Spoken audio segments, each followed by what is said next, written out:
Found in my work with children and families that one of the things that I've really needed along the way is someone to inspire me. And 9 times out of 10, that comes from other colleagues, it comes from the settings I work with, it comes from the children I work with. So I'm hoping today that what I'll do is provide you with a little bit of inspiration to go back and to think really hard about how well you meet the needs of the children with special educational needs and disabilities, and how you can, in this very changing context, make it possible for more children to be included. We're looking at many programmes within the early years and childcare changing, and we're looking at developing more inclusive practice. Actually, the first question is, what is inclusion? Actually, inclusion is a journey. It's a journey we all take, no matter who we are in life, whether we're a parent, whether we're a practitioner, whether we're a teacher, whether we're a therapist. We start a journey that actually we don't know necessarily what the destination is. If we say that destination is inclusion, do we know what inclusion looks like? Do we know what it feels like? Have we asked the children whether they feel included? When I've asked young people what they say or see as inclusion or what's important to them, the sorts of words they say to me are being welcomed, being expected, being part of what's going on, being able to make a choice, being understood, and being able to be communicated with in a style I understand and can respond to. And I think if we think about the EYFS, a lot of what we're reading in that is actually that we need communication, and being a welcoming environment is actually what nurtures and grows all children, not just children with special educational needs and disabilities. So, a journey on inclusion. Or who here would say that their setting is inclusive? Be honest. I'm hoping most of you will. Okay, inclusive. Have you reached the end of your journey, do you think? No. It's actually such a complicated journey, but it's a joyful journey. Because every child that comes to us, every parent that comes to us, has something else to add to the journey, and possible options and routes that we've never thought of before. So the parent that comes to you and says, actually, this is what makes my child feel welcome, and this is how you can do it, it starts to be something that inclusion isn't just a bolt-on, it's something that we do for all children. And mostly, inclusive practice is just very, very high quality practice that we would have for all children. But what we recognise is that we really must get to the unique child, whether that child has a special educational need or disability or not, and understand them. On entry to your settings, you might have a process where you ask families their individual needs of the child, and they might say, my child has a diagnosis of this. Actually, the simple terminology of diagnoses doesn't tell you anything about the child. What we really need to do is say, so how does that impact on your child when they're playing, when they're making friends, when they're doing all those things? Because actually, just knowing a diagnosis is just being privileged to a medical diagnosis that was given to that family, perhaps after a period of time or maybe at birth. Getting to know the unique child from the point of view of who they are and the impact that that diagnosis has on them is going to be the critical way that you can improve your inclusive practice for that child.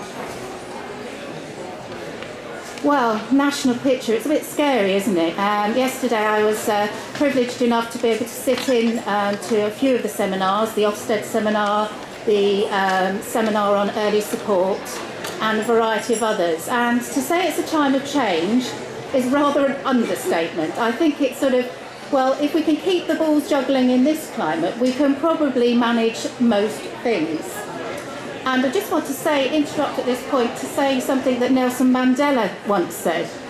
I learned that the courage was not the absence of fear, but the triumph over it.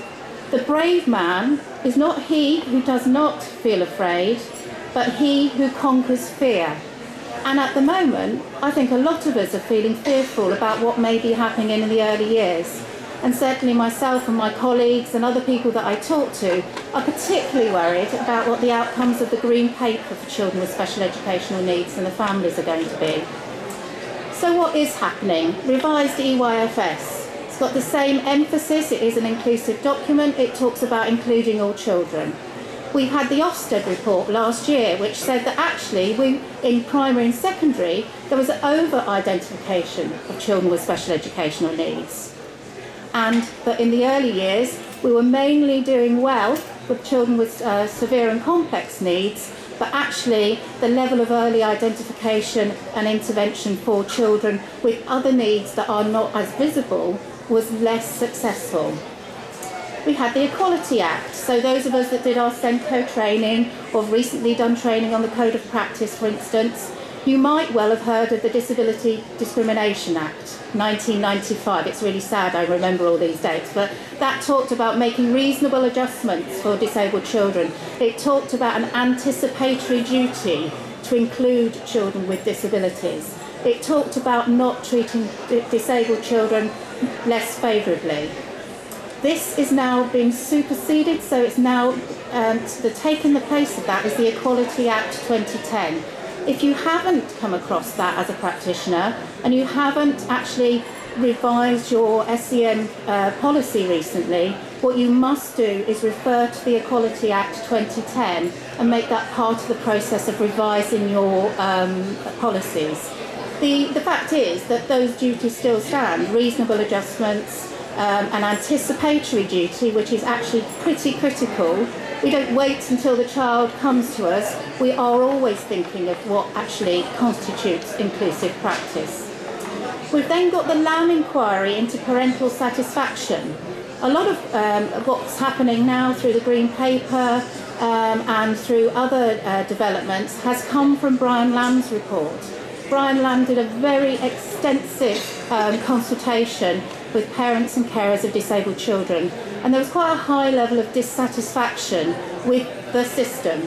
You know, there was immense amounts of praise for practitioners, individual people within the system, but there was a huge feeling that actually this system created more barriers than it knocked down. And the fact that the statutory assessment process was so cumbersome that actually many parents felt that the word they use most frequently is, I've got to fight for this. And being a parent of a disabled child shouldn't mean you have to fight. That child has the rights and entitlements of every child. But somehow we've set up a system through the SEN processes, which means that families of disabled children and children with special educational needs need to have a little bit more fight in their tummies. They need to be able to stand up to a whole range of professionals who believe they know the child from their perspective and get what they need for their child. So Brian Lamb has set about trying to look and talk to government and to local authorities about simplifying the processes of assessment and the processes of accessing services through choice rather than through being designated a service because that's what your child's diagnosis says. So the Green Paper is proposing that rather than have a statutory assessment where your child goes through an educational assessment and then might have a social care assessment and then might have a health assessment, what they then do is going to have a single health, education and social care plan where all the assessments would be done together. And therefore there are now 30 pilot local authorities in the UK who are trialling the single assessment and the single education, health and social care plan to see if it can do what it says on the tin. Because it sounds a fabulous idea, doesn't it? Let's not put these parents through all these assessments, let's not put the child through all these hoops. Let's have one single document, one single process which leads to an outcome that the parent has control of. And if any of you have heard of early support, is anyone in an early support local authority or early support? Early support has something called the family held record. So some local authorities, and the early support talk yesterday, Kim Bevan, said that actually what they're going to do is they're going to look at the family support record as being the way forward for all children 0 to 25 with a special educational need and a disability. Okay, so the Green Paper is also proposing changes in funding, changes in giving parents the option to take a personal budget where they have charge of that funding, which meets the needs of their child and their family, and they can therefore choose which services they have. So maybe a child with special educational needs accesses your setting already for the statutory amount of time they're allowed. It may be that actually the service that you're providing is so good, so tuned in and so supportive. With a personal budget, that parent can choose to have more time with you in that setting. Equally, if you're not inclusive, if your practice has, shortcomings, they could easily decide not to place their child with you and go somewhere else. So the message is that we need to really sharpen our view of inclusion and sharpen our values within our teams and think about actually, are we really through and through an inclusive setting, and how can we make sure that parents really want to say, actually, that setting down the road, that childminder, that out of school provider, they just get it. I don't seem to have to explain and go in and unpick things and get calls on the telephone. They just seem to get my child.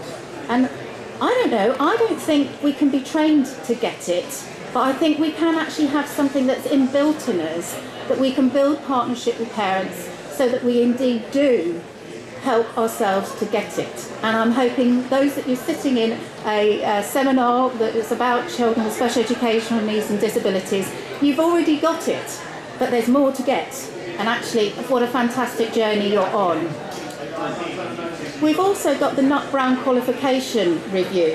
And has anybody actually seen the interim report? Because what she's saying, and I believe it to be so, is that actually those of us in the early years workforce are poorly equipped to understand inclusive practice and to meet the needs of children with special educational needs. And that actually we need more of this in our core training. We have to cover food and safety hygiene. We have to cover safeguarding. We have to cover lifting and handling. We don't have to cover disability awareness or special educational needs. And one of the things Cathy Nut-Brown is saying is actually this should be core to our practice. Local authorities have had, and as I said at the beginning, they're a dying breed, they have had teams of early years area SENCOs who were set up to support settings and practitioners develop inclusive practice. Sadly, a lot of it was about writing smart IEPs and didn't get down to the nitty-gritty for a couple of years. And I certainly myself am guilty of creating lots of training workshops about smart IEPs without realising that actually what I needed to do was talk about the children. A fantastically written IEP is a fantastically written IEP, but what it isn't is actually making an impact on the child unless the people who are working with that child really, as I say, get it. And I've got some nods over there. So some of you have people coming in and say, oh, let me have a look at your IEP so I can see how you're doing with your children with special educational needs. My question would be, well, how can you tell from that bit of paper? What is it that that bit of paper tells you about inclusive practice for that child? Surely you want to know how that child feels about it, what that child has tried in the last 24 hours that they hadn't tried before, what interactions that child's had, how you've noticed that that child will now engage at a closer distance to some of the activities they wouldn't. That's inclusive practice. How all of you have had exposure to disability awareness training, how that the staff team away day focused on understanding the social and medical model of disability. That it's not the child we change, it's our practice. We remove the barriers, we change our practice, we don't wait to change the child. Can I just have a show of hands? Who's had disability awareness training around the social and medical model of disability? 2. Okay. That's very significant, isn't it, really, when we're thinking that actually all the practice we do in the early years in education should be based on understanding a social model rather than a medical model of disability. So I would go back and ask your local authority and ask people, actually, how do I get some of this training? Is it possible for me to access and gain a better understanding of that? You can Google social and medical model of disability. You'll get thousands of pages, so beware if you want to be bombarded. But there are some very good providers of disability awareness training out there. One of them is a guy called Richard Reiser, who's disabled himself. There's also organisations like my own and others that will provide workshops which will take you through and get you to feel the difference between the social and medical model of disability. Okay, so Nut Brown saying, actually, we need to do something for all practitioners. We don't just need to leave it to the Senkos. The rollout of the 2-year-old offer. Those that were here at the talk yesterday with the lady from 4 Children, Sue Robb, she was saying that the rollout of the 2-year-old offer is actually a core policy from this government. What really worries me is that actually some of those 2-year-olds will need us to know an awful lot more about child development than we currently know. They'll bring with them immense experiences, some positive, some not so positive, and some local authorities are using special educational needs and disability as a criteria to access that funding. So by the very nature of that, what we can expect to see is a growing number of children with special educational needs accessing our centres. And indeed, it's not just the job of the Senko to welcome those children and make them feel welcomed and part of our setting. It's every key worker's role to be able to understand what early identification and intervention is about for those children. So there's a big job to be done.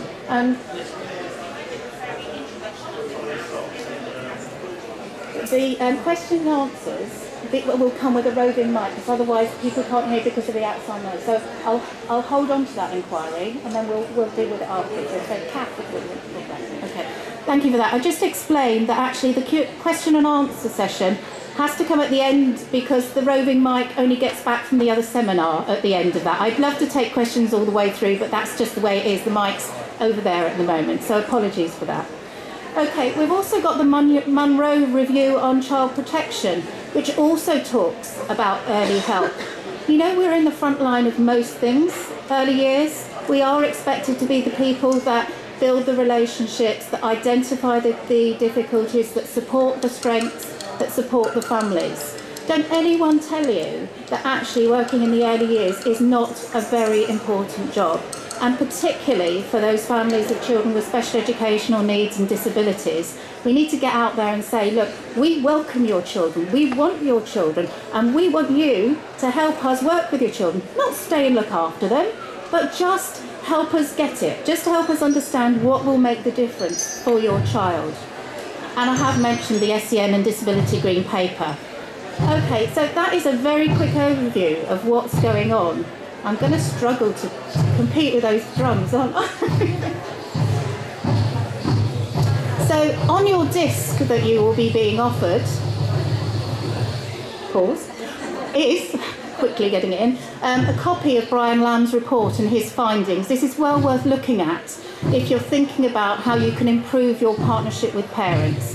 Brian Lamb's basis for this consultation was very wide, and it's useful to take a look. So I've included that on your disc for you to take away with you. I've also included on your disc the Early Years Foundations for Life and Health and Learning document, because actually children are children first. Their disability doesn't come first, their childhood comes first. And therefore everything that Dame Tickell is recommending, she is recommending it for all children. And in the Developmental Matters document, she's got a lovely phrase. I think I've written it down here somewhere.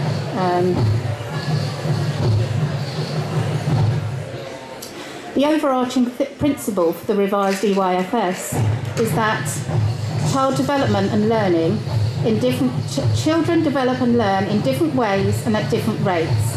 The framework offers the education and care of all children in the early years provision and includes children with special educational needs and disabilities.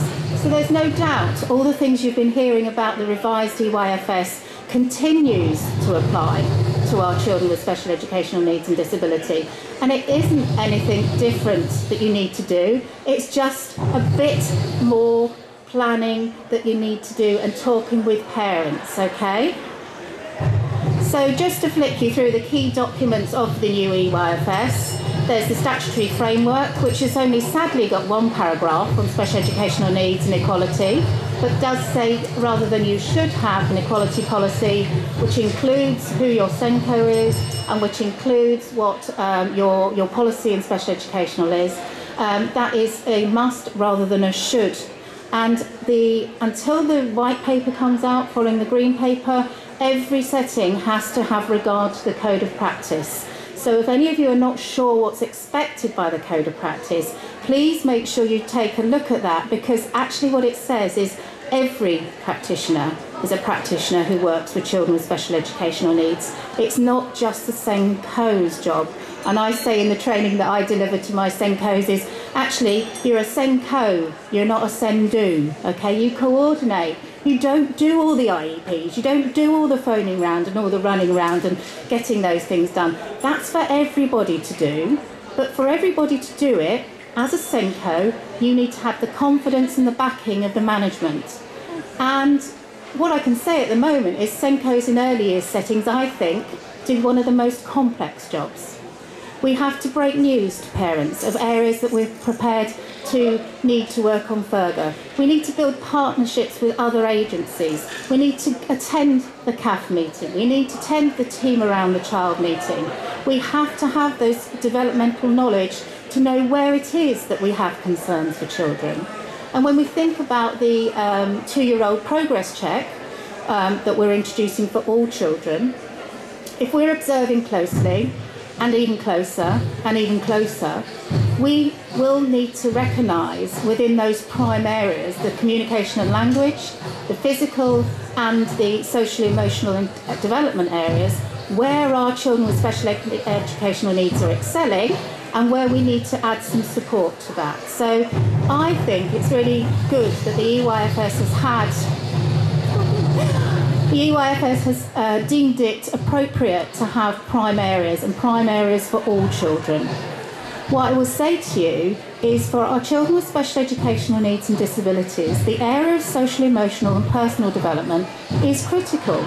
We can forget about sometimes friendships, ability to contain emotions, ability to support each other and have empathy for other people, because actually what we look at is perhaps the diagnosis of the special educational need or working on the latest IEP target to pick out yellow from green and blue.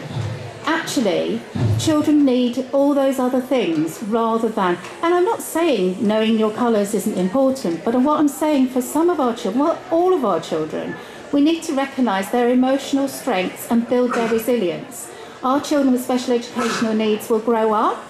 Their disability is recognised by the Equality Act, is by definition a lifelong disability. What do we need to do for those children? We need to prepare them to be resilient for the future, be able to have choices, make choices, be able to be part of something rather than feeling that we're an add-on to something.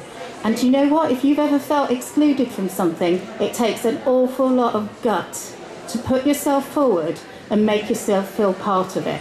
So we actually need to do this for the children. We need to do this and recognise that the social emotional development of all children is particularly important. Anybody who has worked with children with profound and multiple learning difficulties, children who've got physical, cognitive and sensory impairment and maybe a number of others, actually there's a very high incidence of mental illness for those children because their social emotional needs aren't recognised. If you can't tell someone how you're feeling, if you can't show someone how you're feeling, how do those feelings go? Some of you here will be going, yeah, I know, I'm a bit like that, you know, I won't tell anyone, I won't phone anyone. But actually we have children who live their whole life not able to express that. So we have to be very good practitioners, very good friends, very good key workers for our children, so we can recognise that part of their development too. I'm hoping when I show these next 3 or 4 slides that most of you recognise the resources that are here. They have been, as one practitioner said to me quite politely, mothballed. Okay. As you know, the DCSF was reformed into the DFE last April, and these wonderful national strategies documents that were written to support practitioners through training and development locally. Every single setting should have received one copy of each of these, and it contained not only a booklet but a CD-ROM with DVD clips on to show practitioners what it looked like. And the intention was that it would be a sort of an online small group learning process for staff teams. And this one I'm showing you is supporting children with behavioural emotional difficulties. One of the people that helped to write this is actually on a stand here today. Another one is supporting children with speech, language and communication difficulties. The next one is supporting children on the autistic spectrum. And let's not forget this really, really good and powerful document, the social and emotional aspects of development, which all those 4 documents, guess where they are? On your disc. I realise a lot of you don't have the sort of time where you can go searching for these things. They are in the National Archives, and you can download them from the NASEN, the National Association of Special Educational Needs website. But what you do have is you have all those documents on the disc. What you don't have is the DVD that goes with it. What I would do is go back to your setting and rifle through your manager's cupboards or the Senko's cupboards, or go and look in places where things get stashed when nobody knows what to do with them, because they should be there, and they're gems. Okay, so the EYFS they refer to is 2008, but in all, the stuff that's in there is absolutely spot on, and it takes each of the themes of the EYFS and talks about what practitioners can do. So in a climate where we're losing expertise by the dozen from local authorities, we need to be very resourceful. We need to know where to find stuff, how to develop stuff, how to get our own CPD up and running. So that's why part of this session is about signposting you to those things. We talked about policy earlier on. The Council for Disabled Children has got a fantastic inclusion policy. It talks about the things that matter to children when they're being included. It's on your disc. Take a look at your own policies, think about what it is your setting offers to children. And even if you think about changing one aspect of your setting, it will be another step on your inclusion journey. Okay, this government is saying let's reduce the bias towards inclusion. I'm a bit worried about that, as are many people, because actually inclusion is often misunderstood. We often think that inclusion has to be inclusion within a mainstream setting. But inclusion means being included anywhere you are. Because if any of you know the history of inclusion and special educational needs, we had some lady called Mary Warnock, okay? She talked about integration. She talked about functional integration. She talked about locational integration. She talked about social integration. And what she was saying at the time, it was way back in the 70s, so some of you don't look old enough to remember that, but I am, is that actually, to be included, being on the same site as other children isn't inclusion. It's integration. It's just sharing the same premises. Social inclusion could include sharing lessons, sharing playtimes, sharing those things. We have things called additional resource provisions in a lot of authorities. We have specialist nurseries. We have lots of things that could be deemed as inclusive, even though they're separate from maybe mainstream provision. But what happens in there is what matters. If the child on the autistic spectrum is sat behind a screen because he needs a distraction-free environment, that is not inclusive practice. What we need to do is include children on the level they can be included. Actually, inclusion in mainstream school for most children is possible. For all children is possible. But for some children and their parents, it's actually not desirable. So when we talk about inclusion, we mustn't make assumptions. We may come across parents who come to us in our settings and say, I'd like a place in your setting, but the last place we went, I had to come in every time my child needed a catheter change, or I had to come in every time there was a tube feed. How are you going to deal with that? And we need to have responses to that. Okay, none of us may be catheter trained or tube feed trained or Ritalin or feel safe giving Ritalin. What we must do is show a can-do attitude. We must show a can-do attitude and an anticipatory duty and find out, if we can't do it now, how can I get to learn to do it and who can do it for me? We have to be little investigators when it comes to developing inclusive practice. What I would say is actually there's not a large agreement with David Cameron about reducing the bias to inclusion, because actually I don't think the bias has ever been reached, and that most families will say it is still very difficult to get for my child who's disabled what I have for my child who doesn't have an impairment. So I feel a little bit anxious that we think that we've gone too far the other way of including too many children. I'm not sure that's possible. I've mentioned the interim review of Kathy Nutbrown, who I believe is going to have a strong influence how we're trained in the future. I currently deliver a foundation degree module on inclusion children in the early years, also a master's in SENCO, and also training for SENCOs. But it only has gone so far as 5 local authorities. Other local authorities, I understand, do provide their own training, but it sort of seems to stop there. So we need to provide a professional framework for those of us that work with children with special educational needs and disability. What Kathy said in her report is that it seems clear to me that they, meaning the workforce, and I apologise for that, it's because it's taken out of a context, need to have specialist knowledge of child development and learning theories, of working with parents, of understanding different needs of babies and children, of recognising the benefits of different approaches of working with a range of professionals, and of responding to changing government policies and developments in other sectors. One of the big things about working with children with special educational needs and disabilities is we have to know what child development looks like, usually, in order to support a child who's not developing in that way. And we can't expect the same levels of development for all children. It's going to be different. But different is fine. You know, different is good. We don't expect everyone to come out the end being all the same, as long as we're offering our children the most optimum environment to develop their skills. This particular concern was raised by myself and a group of early years area SENCOs, is that actually concerns have been expressed about whether qualifications actually equip those who hold them to work with children with special educational needs and disabilities. The acronym now is not LDD, Learning Difficulties and Disabilities. Most of the government documents refer to SEND, Special Educational Needs and Disabilities. And also whether current qualifications sufficiently address issues of diversity and inclusion and equip those qualifying to work with parents as well as children. I wonder if those people in the room who are SENCOs were given the job, or whether you actually applied for it. You applied for it. Oh, that's such good news. Quite a lot of times I hear that actually the role of the SENCO is just given to someone, and they don't really know what that involves, and then they need to find out what it is. I'm going to have to skip through because we're nearly running out of time.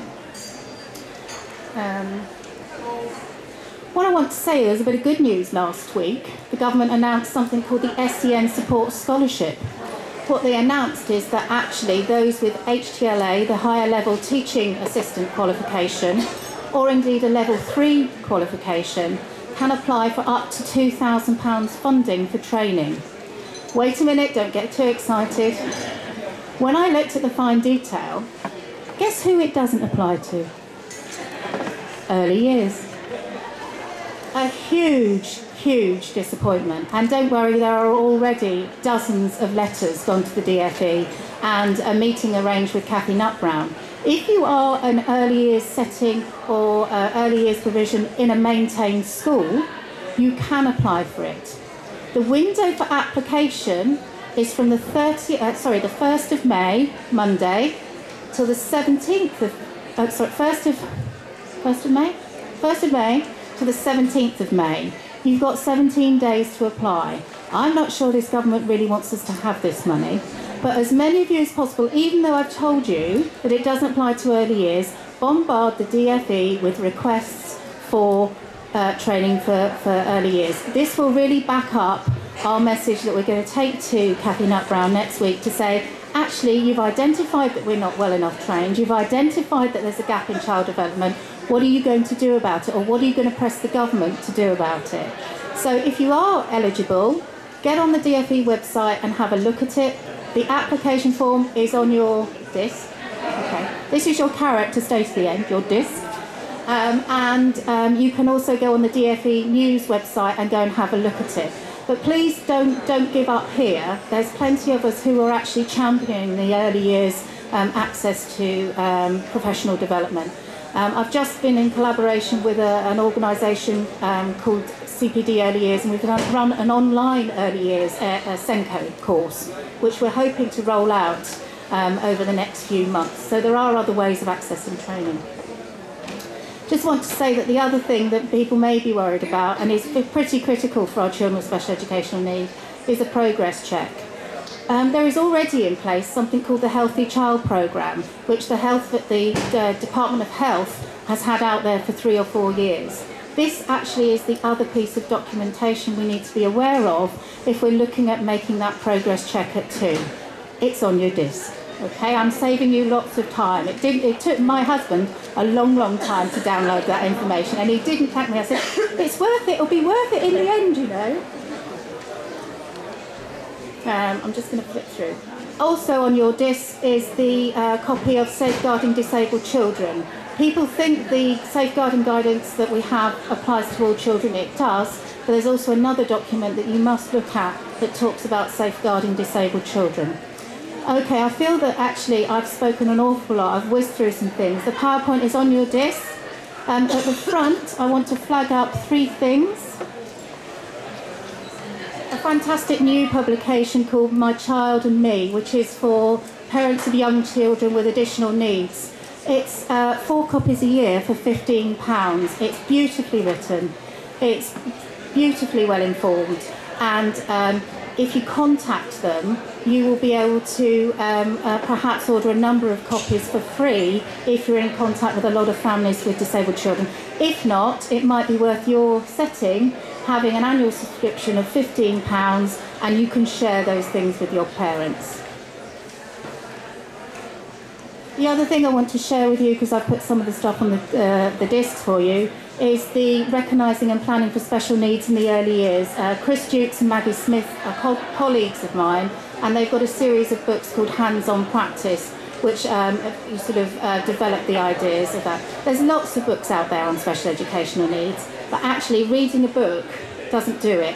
Work with the parents, work with the child.